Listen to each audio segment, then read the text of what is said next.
आखिरकार रूस ने अपने परमाणु बम तैनात कर दिए हैं, तान दिए हैं। जिस बात का डर था वो अब हो चुका है। यूएस, यूक्रेन समेत नेटो निशाने पर है और TU-160 न्यूक्लियर से कैसे खौफ में दुनिया है, आपको ये समझना है। नमस्ते, मेरा नाम रिमझिम जेठानी है और आप न्यूज़ 24 देख रहे हैं। इस वक्त की सबसे बड़ी अपडेट मैं आपके लिए लेकर आ गई हूं कि कैसे रशिया ने अपने 2 TU-160 बॉम्बर्स 410 माइल्स यूएस के दूर तैनात कर दिए हैं।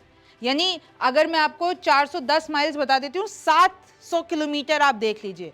यूएस से 700 किलोमीटर दूर रशिया ने अपने न्यूक्लियर बॉम्बर्स को तैनात कर दिया है। The Russian air force has deployed 2 TU-160 strategic bombers just 410 miles from the US. और कौन सा एयरबेस है वो? अनादर एयरबेस है। और अब आपको समझना है कि ये बेस इतना इंपॉर्टेंट क्यों है और इससे क्यों अमेरिका और नेटो कंट्रीज, जो कि 32 की 32 नेटो कंट्रीज हैं, वो भी घबरा गई हैं। तो एक सैटेलाइट तस्वीर सामने आई है, आप देख सकते हैं कि यहाँ पर ये जो एयरबेस है रशिया का, वहाँ पर लिखा हुआ है TU-160। Russia relocated 2 TU-160 bombers to another 6,600 kilometre from Ukraine. यानी यूक्रेन से तो वो 6,600 किलोमीटर दूर है, लेकिन यूएस से वो महज 660 किलोमीटर दूर है। और क्योंकि यूक्रेन ने पहले जून को, यानी जून 1 को जो ड्रोन स्ट्राइक की थी, उसके बाद से आप देखिए रशिया कैसे एक्शन में आ गया है। और रशिया ने क्या किया है, अपने जो 2 महत्वपूर्ण न्यूक्लियर बॉम्बर्स हैं उनको तैनात कर दिया है। आपको पता होगा कि कैसे 1 जून को 13 TU-22M3 और TU-95MS बॉम्बर्स, ये दोनों तबाह हो गए थे। और ऐसे न जाने कितने सारे न्यूक्लियर बॉम्बर्स वहां पर तबाह हो गए थे। लेकिन अब क्या कर दिया है, अब रशिया ने चुकोटका पेनिनसुला में, ये जो इनका अनादर एयरबेस है जिसको उगलोनी भी कहते हैं, वहां पर अपने न्यूक्लियर बॉम्ब्स तैनात कर दिए हैं। अब मैं आपको नक्शा भी दिखा देती हूं कि देखिए, ये आपको यूनाइटेड स्टेट्स दिख रहा होगा। इसके आप इधर चले जाइए तो आपको दिखेगा अनादर हेलीकॉप्टर बेस और अनादर एयरपोर्ट। और ये महज 660 किलोमीटर दूर है यूनाइटेड स्टेट्स के, और इसके सबसे करीब है अलास्का। तो अब कहीं ना कहीं यूनाइटेड स्टेट्स के लिए खतरे की बात है, क्योंकि यहां पर लाके रशिया ने अपने परमाणु बम तैनात कर दिए हैं। अब मैं आपको ये भी बता देती हूं कि जो इन लोगों का ये जो एयरबेस है, यहाँ तो ना रशिया का ये जो एयरबेस है, यहाँ तो ना तो सड़क से पहुंचा जा सकता है। सिर्फ आपके पास 2 ही रास्ते हैं कि यहाँ तो आप हवाई मार्ग से आओ या फिर आप लोग समुद्र से आओ। तो मतलब वो स्ट्रेटेजिकली देखें तो ये जो रशिया का एयरबेस है वो बहुत ही सेफ है, और कहीं ना कहीं ऐसे यूएस की छाती पर बैठा हुआ है कि हम कभी भी तुम पे परमाणु चला सकते हैं। इस तरीके की एक बड़ा मैसेजिंग देने की कोशिश की गई है रशिया की तरफ से। और आप देखिए कि कैसे TU-160 is a Russian strategic bomber known as Russia as the white स्वान।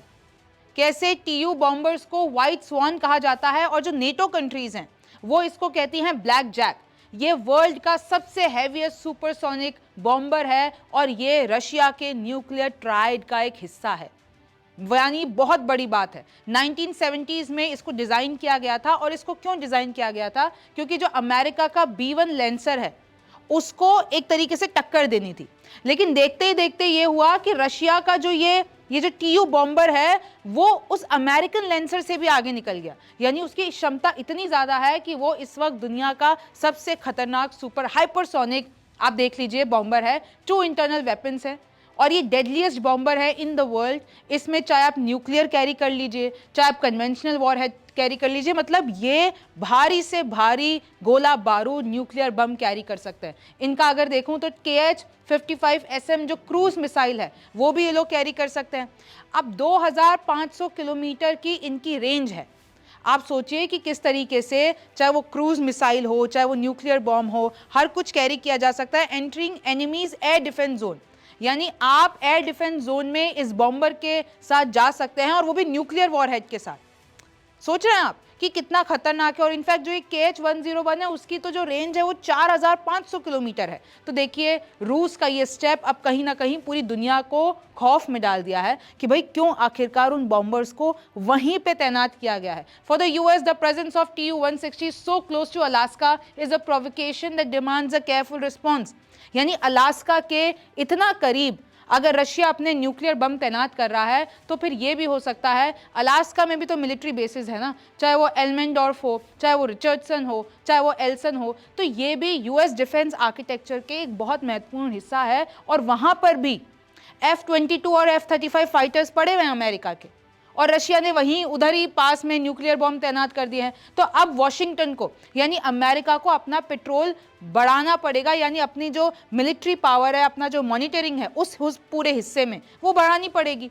अपना जो एडिशनल फोर्सेज है वो अलास्का भेजनी पड़ेगी। शायद ऐसा भी हो सकता है कि कनाडा के साथ जॉइंट ऑपरेशन कर ले, क्योंकि रशिया ने तो बता ही दिया है कि देखिए मैंने तो अपना परमाणु बम तुम्हारी छाती पे आके खड़ा कर दिया है। और इसमें एक और चीज़ जो एक्सपर्ट कह रहे हैं कि चाइना का रोल भी हो सकता है, क्योंकि चाइना ने तो क्लियर कर दिया है कि मैं रशिया के साथ हूँ, और रशिया के साथ तो ये लोग लिटरली जॉइंट ऑपरेशन भी कर रहे हैं आर्कटिक रीजन में। अब ये है कि ये जो अनादर एयरपोर्ट जो एयरबेस है जिसके बारे में मैंने आपको बताया है, तो चाइना को भी ऐसा लग रहा है कि ये जो एयरबेस है वो चाइना के लिए भी एक अपॉर्चुनिटी हो सकता है भाई उस रीजन में इन्फ्लुएंस बढ़ाने के लिए। तो चाइना और रशिया इस वक्त साथ आ गए। और अब ये सबसे बड़ी दिक्कत इसलिए है क्योंकि यूएस और जो नेटो कंट्रीज है, भाई यूएस भी तो नेटो का ही हिस्सा है, और जितनी भी 32 की 32 नेटो कंट्रीज हैं, अब वो लोग ये सोच रहे हैं कि मॉस्को और बीजिंग तो साथ आ जाएंगे।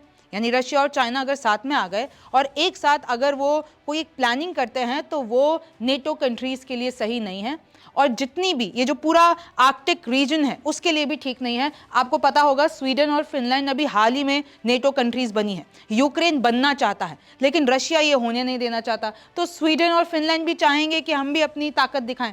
Tu-160 to another is not only a military move but also a strategic gambit that underscores Russia's ambition to maintain dominance in the Arctic। यानी इस पूरे आर्कटिक रीजन में रशिया कहीं ना कहीं अपनी डोमिनेंस दिखाना चाहता है, इसलिए अपने न्यूक्लियर बॉम्बर्स वहां पर तैनात कर दिए हैं। अब आप ये नक्शा भी देख लीजिए जो कि नेटो कंट्रीज का नक्शा है। आपको जितना भी ये हाईलाइटेड एरिया दिख रहा होगा ये 32 की 32 नेटो कंट्रीज हैं। भाई ये जो नॉर्थ एटलांटिक ट्रीटी ऑर्गेनाइजेशन है ये बनाया गया था सोवियत यूनियन के टाइम पे, क्योंकि इन सारे समूह को जिसमें यूएस भी शामिल है, US is a founding member, 12 founding members हैं यानी 12 फाउंडिंग कंट्रीज, और उसके बाद सब जुड़ते चले गए। अब यूक्रेन भी चाह रहा है जुड़ना लेकिन वो रशिया होने नहीं देना चाहता। तो रशिया के खिलाफ ये इतना बड़ा नेटो संगठन है, आप देख लीजिए, उसमें यूएस आ गया, इसमें कनाडा आ गया, और इसमें आप ये पूरा देख रहे हैं आधा Europe, UK, Norway, Finland, Estonia, Poland. मैंने आपको कल भी बताया था कि कैसे 32 कंट्रीज हैं इसके अंदर।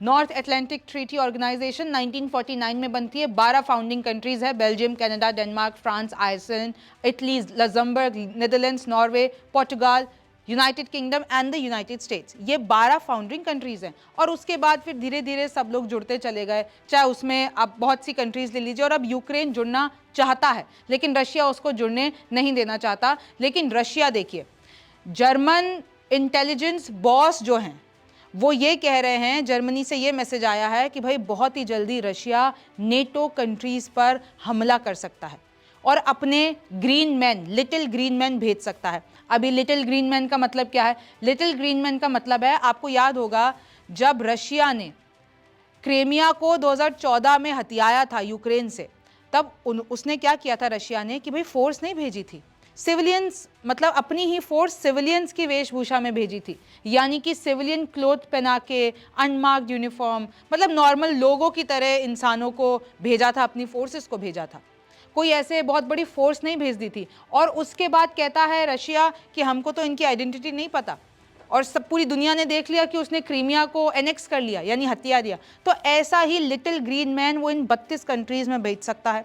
उसको ये भी कंफर्म करना है कि भाई जो यूएस है वो कितना इस वक्त कंट्रीब्यूट कर रहा है, आर्टिकल 5 जो है नॉर्थ एटलांटिक ट्रीटी का, उसकी तरफ कितनी म्यूचुअल एड ऑब्लिगेशन हो रही है। तो रशिया इस वक्त इस सब पे प्लान बना रहा है, और देखिए साफ कहा जा चुका है नेटो चीफ के द्वारा कि Russia is ready to attack NATO by 2030, यानी अगले 5 साल में रशिया नेटो कंट्रीज पर हमला कर सकता है। तो देखिए, क्योंकि आपको पता है यूक्रेन ने क्या किया, यूक्रेन ने 5 एयरबेस तबाह कर दिए रशिया के, पूरी दुनिया में दिखा दिया रशिया के पास तो ना कुछ सिक्योरिटी है ना कुछ है, हमने तो ड्रोन स्मगल करा के, यानी यूक्रेन ने तो 18 महीने में ड्रोन स्मगल करा के एयरबेस के पास ही गाड़ी को लगा के मधुमक्खियों की तरह ड्रोन उड़ा के उनके बॉम्बर्स तबाह कर दिए, उनके न्यूक्लियर बॉम्बर्स तबाह कर दिए।